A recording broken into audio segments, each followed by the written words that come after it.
ఆఫ్ఘనిస్తాన్ పాకిస్తాన్ మధ్య ఏ క్షణమైనా సరే యుద్ధం రావచ్చు. దానికి ఇరు దేశాలు కూడా సిద్ధంగా ఉన్నాయి.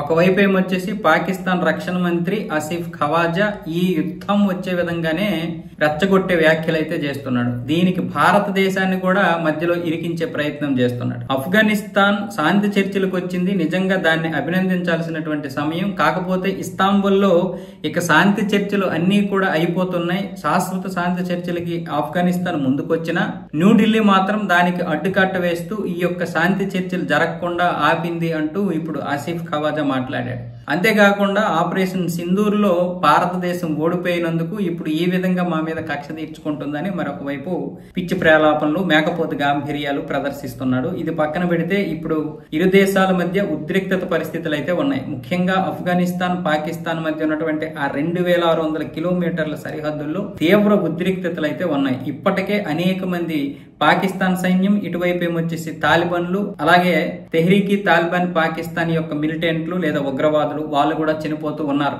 ఇప్పటికే 32 మంది ఇటు తాలిబాన్లు చనిపోయారు, ఇటు 12 మంది సైనికులు చనిపోయారు ఈ ఆదివారం మంగళవారం మధ్యలోనే. ఇంకా పౌరులు కూడా 3-4 చనిపోయారు. ఆ విషయం గురించి పాకిస్తాన్ అయితే చెప్పడం లేదు. మరొక వైపు ఏమొచ్చేసి డ్రోన్లు మాకు వేరే దేశం సపోర్ట్ చేసింది, ఆ డ్రోన్లు దాడి మేం చేయలేదు, మాకు సపోర్ట్ చేసినటువంటి ఒక దేశం అని చెప్తుంది, కానీ అది సౌదీ అరేబియా లేకపోతే అమెరికా అన్న విషయం అయితే చెప్పలేదు. కానీ ఈ 2 దేశాల్లో మాత్రమే ఇప్పుడు ఆ ఒప్పందం ప్రకారం దాడులు చేసి మేము ఆ దేశం పేరు చెప్పం, కానీ ఒకవేళ మేము ఆ దాడులు చెయ్యొద్దు అంటే అది ఒప్పందం ప్రకారం ఉల్లంఘన కిందకు వస్తుంది, కాబట్టి మేము ఆ దాడులు చేయాల్సి వచ్చిందని పాకిస్తాన్ అయితే నేను ఒప్పుకోవడం జరిగింది. మరొక వైపు ఇస్తాంబుల్లో జరుగుతున్నటువంటి 4వ దఫా 5వ దఫా చర్చల్లో గనక కాబూల్ శాశ్వత కాల్పుల విరమణకి రాకపోతే, సంతకాలు చేయకపోతే యుద్ధం మాత్రం చేస్తామని పాకిస్తాన్ ఇప్పటికే ప్రకటించేసింది. కానీ పాకిస్తాన్ చెప్తున్నటువంటి డిమాండ్లకి ఆఫ్ఘనిస్తాన్ లొంగడం లేదు. ఇలా ఇరు దేశాలు కూడా ఒకదానికి ఒకటి ఏదో ఒకటి చెప్పుకుంటూ ఈ యొక్క శాశ్వత కాల్పుల విరమణకైతే దూరమయ్యాయి. కాబట్టి ఏ క్షణమైనా సరే యుద్ధం వచ్చే అవకాశాలు అయితే కనిపిస్తున్నాయి.